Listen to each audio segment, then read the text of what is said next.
So it's second week of June in southern Wisconsin, and it's pretty muggy and hot today. So I decided to spend a couple hours in the woods going through to mark some of the trees that we're going to cut down for firewood this summer and fall. And it's easier for me to identify exactly which ones are dead, obviously when everything's leafed out. So I'm going through and using my axe to mark the base of the trees so that I can come back later with my saw or even an axe to take them down. And I've got my new carrying system that I got that Betty Ron made for me, if you guys can see that or not. But I'll be showing to you to that a little bit, and so stay tuned. So the carry system that I've got going on here is a combination of the Council Tool Woodcraft Pack Axe on a 24-inch handle.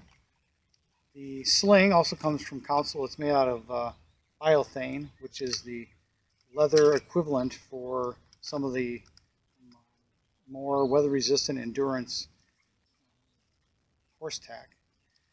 And then what Ron ended up doing is he makes kydex sheaths for these axes and other axes. And I wanted to kind of show you that I'm using this one in the woods today.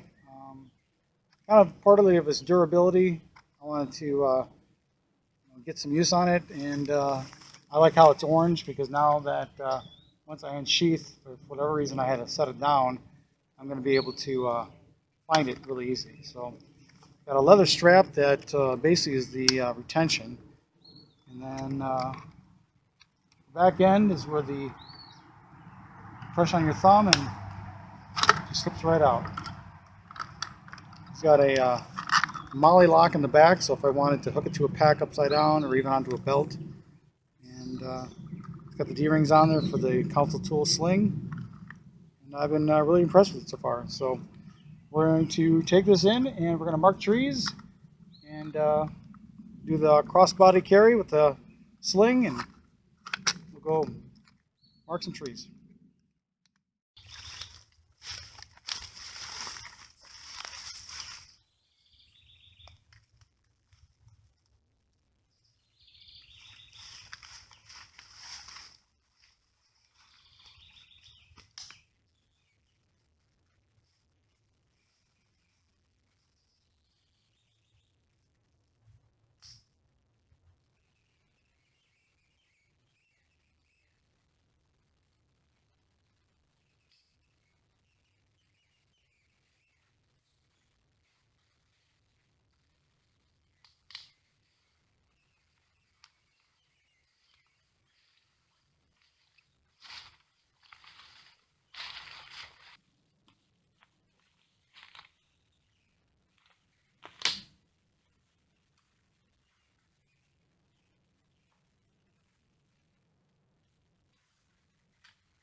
So with today's scouting of the woods, I want to obviously identify which ones I can cut.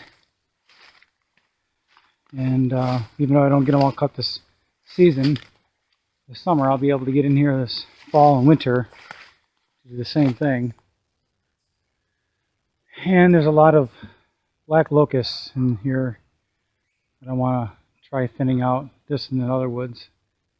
The agreement I have with the landowner is that if I cut for both of us, I can get to keep my half. So it's almost like a crop share situation. Works out pretty much for everybody because she burns probably as much wood as I do in the winter, or heat our homes. So there is a number of firs and some pines in this woods that have died off, and they've left some really nice snags for the birds and stuff. So there's a number of these we're just going to leave stand.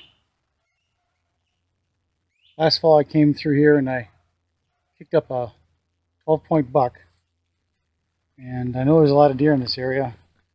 Obviously we've got a lot of corn fields surrounding us and such, but this game trail is just, looks like a highway.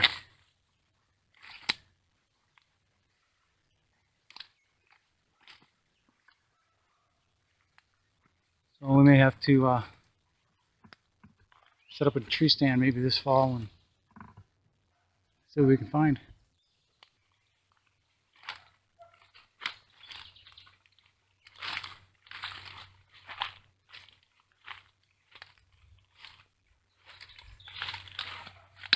Oh, I think I found one. Okay, now we're at a different location. With a majority of this woods is black locust, and we're going to be harvesting what we can seasonally, and just kind of keep letting it grow and have it a sustainable source of firewood to some extent. I don't know how many acres are here, but I'm guessing it's close to 6 or 7, and it's pretty thick. So, but on my way to the woods, I found a buddy. You guys can see him or not. Right there. Just hanging out, staying cool. As you can see, there's a lot of black locusts that are anywhere from 7, 8, 10-inch diameters that will cut up really well for firewood. It's just making sure I think you gotta do most of your processing while it's green, because I've heard that once it dries up, it's like one of the hardest woods. And so we'll get in here and start marking some trees.